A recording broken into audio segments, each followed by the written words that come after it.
Bonjour, je suis le docteur Arnaud de Pilduval, je suis médecin urgentiste à l'hôpital de Verneuil-sur-Avre, chef de service, et je suis le fondateur du board innovation de la Société française de médecine d'urgence. Je suis aussi le président de Willing Care France, un think tank dédié à l'usage du numérique et des nouvelles technologies au sein des hôpitaux en Europe. La e-santé, c'est un outil indispensable au jour d'aujourd'hui, mais il y a des quantités de formes de e-santé et de m-santé notamment, de par le monde, qui sont plus ou moins applicables au système français ou qui ont plus ou moins d'utilité. Là, donc, du coup, on va se concentrer sur la m-santé, qui est l'utilisation de la e-santé via l'usage des téléphones portables ou de dispositifs de surveillance. Il y a une infinité de dispositifs qui sont aujourd'hui disponibles sur le marché, mais ils ont une efficacité, une utilisation qui est variable. Alors, pour vous donner un cas d'usage typique de ce que j'utilise de manière courante en M-Santé, ce sont les montres connectées. Je suis médecin régulateur aussi au SAMU, et donc, en tant que régulateur, lorsqu'un patient m'appelle pour un épisode de palpitation, ma première question est de lui demander: est-ce que vous avez une montre connectée? Et si oui, voilà, je lui demande, il y a plusieurs modèles qui sont capables de faire des électrocardiogrammes. Alors, c'est simplement un des deux longs, hein, c'est-à-dire un tracé long du rythme cardiaque, mais c'est suffisant médicalement pour déterminer de quel type de trouble du rythme il s'agit. Et donc, je demande au patient de faire son ECG ou de récolter le CG qu'il a enregistré pendant sa crise et de me l'envoyer. Ça a l'air d'être du gadget, mais grâce à ça, j'ai fait plusieurs fois le diagnostic de fibrillation auriculaire depuis le SAMU, sans voir le patient, sans avoir d'autres éléments, mais ça m'a permis de fluidifier le passage de ce patient. Au lieu de l'envoyer aux urgences, comme tout à chacun, eh bien, j'ai pu le mettre dans une filière spécialisée, dans un endroit où il y avait un cardiologue, et vu directement en consultation non programmée par le cardiologue pour cette découverte de fibrillation auriculaire. Parfois, la frontière entre dispositif médical et objet de grand public est floue. On va donner un exemple. La montre connectée, elle est établie comme étant un outil de grand public. Sauf que il y a deux marques qu'on ne va pas citer, bien sûr, qui sont dispositifs médicaux de classe 2, c'est-à-dire qu'ils ont la même fiabilité qu'un électrocardiogramme. Ça veut dire quoi? C'est-à-dire qu'aujourd'hui, pour faire un diagnostic de trouble du rythme de façon officielle, il faut aller voir un cardiologue, porter un holter ECG pendant 24 à 48 heures, lequel holter ECG, si on n'a pas de chance, ne détecte pas, il n'y a pas d'anomalie pendant les 48 heures où on le porte, ça arrive, c'est pas de chance, et puis on fait l'anomalie 72 heures après la pause, et puis c'est trop tard.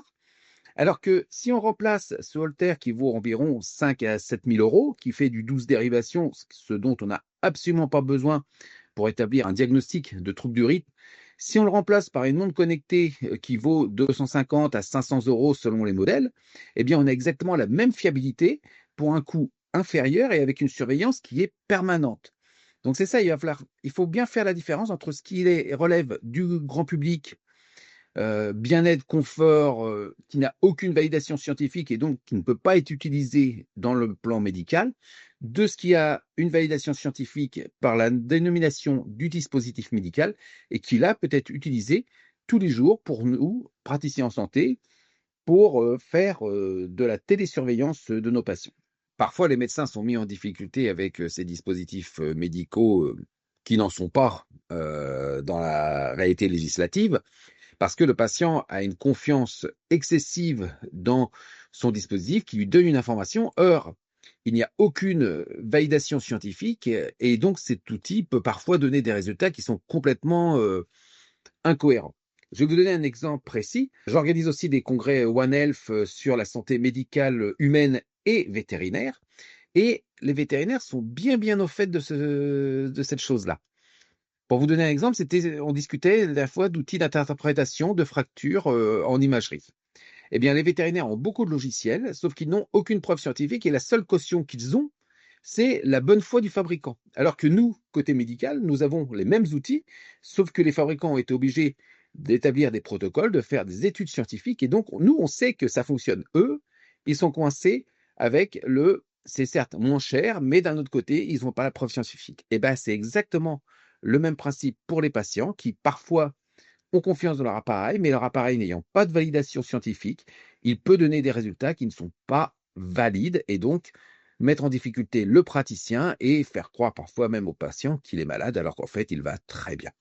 Les points positifs de l'usage de la santé, c'est clairement de pouvoir faire du dépistage, voire parfois du diagnostic, en tout point et en tout lieu sans avoir besoin de se déplacer physiquement. Et on le sait aujourd'hui, les services d'urgence sont encombrés. Et bien, si on avait la possibilité de faire ce télédiagnostic ou au moins un télédépistage, eh bien, on réduirait certainement la pression sur les services d'urgence tout en améliorant la qualité des soins des patients. Ça, c'est le point positif. Du côté du point négatif, c'est surtout la validité de ces objets.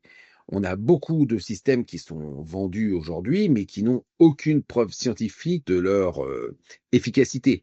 J'ai vu des appareils qui mesurent les saturations avec le smartphone. Alors, ça, il y en a beaucoup qui fonctionnent quand même relativement bien, mais des mesures de la température, des mesures de la pression artérielle qui n'ont strictement aucune validité.